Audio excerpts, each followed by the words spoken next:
అసలు యోగంలో అతి ముఖ్యమైన యోగం ఏంటి గురుగారు?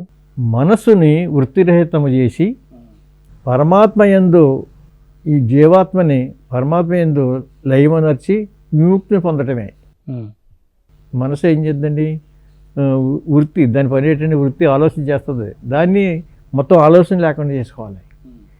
చేసుకున్నప్పుడు ఈ జీవాత్మని పరమాత్మను ఐక్యం చేస్తే అది యోగం అవుద్దండి. అలా అలా ఆ ప్రయత్నమే యోగం, ముఖ్యమైన యోగం.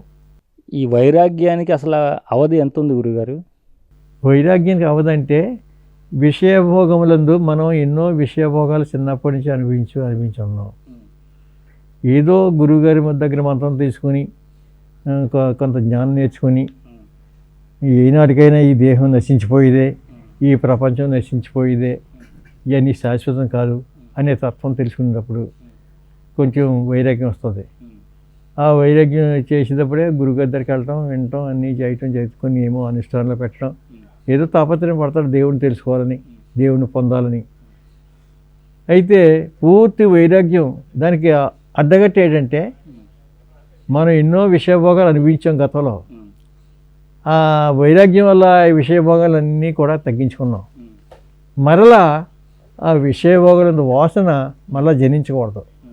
కొంతమంది ఏదో గురుగారి దగ్గరికి వెళ్ళి మనం దేశం తీసుకోవడం, ఆయన ఏమో గురుగారు చెప్పడం, ఈ సంవత్సరం మానేయాలి, మీకు మంచి గుణాలు రావాలంటే ఈ సంవత్సరం చెప్తారు.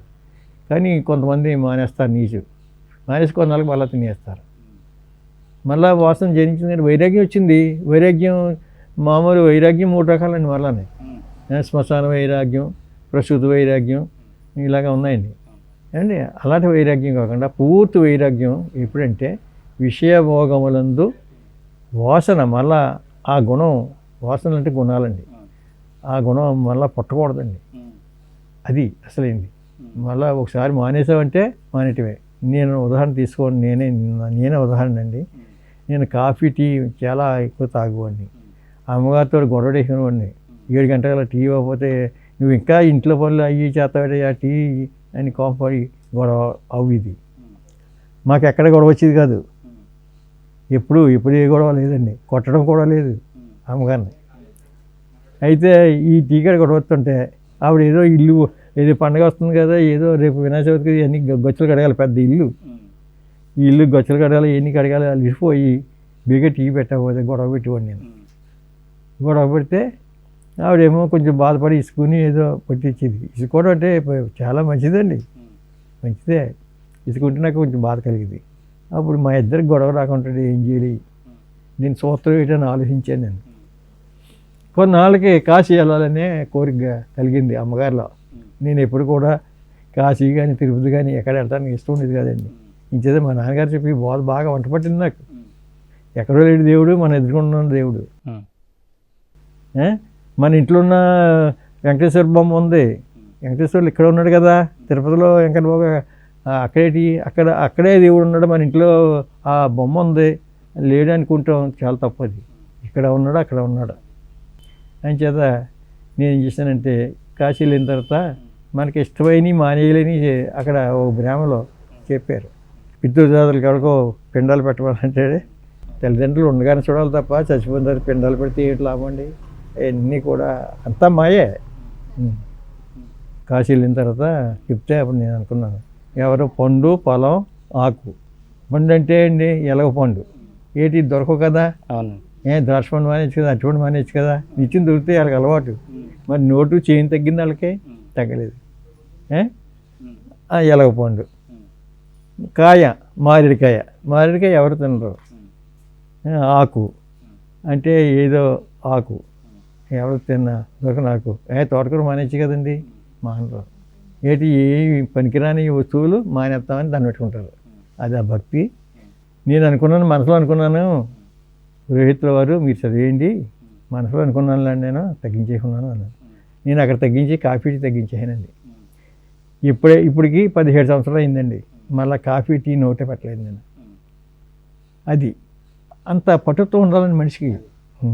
అసలు ఈ బోధ యొక్క పరమావధి ఏంటి గురుగారు? పరమావధి అండి అహంకారం మరలా జనించకుండా ఉండటమే పరమావధి అండి.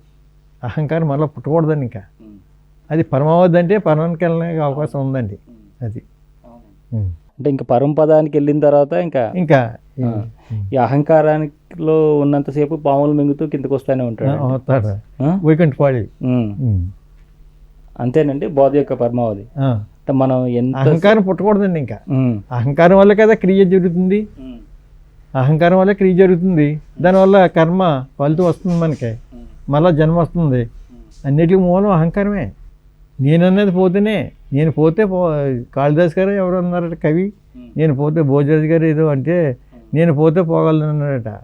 తెనాలి రామలింగడు గారికి జ్ఞాపం లేదండి నాకు. అయితే నేనే పోవాలంటే అందరూ నవ్వుకున్నారటండి. అంటే ఈయన వెళ్ళిపోతాడు కావాలనుకున్నారంట, బొంతుడు కైలాసం వెళ్ళిపోతాడేటి.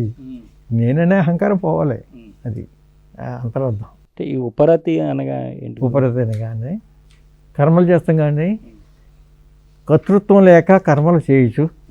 సద్రూపదిష్ట అంటే సద్గురువు ఎదుట విన్నటువంటి మహావాక్యాల్ని మన మనసులో దృఢపరుచుకొని, మహావాక్యాలు అంటే ఏం చెప్తుందండి?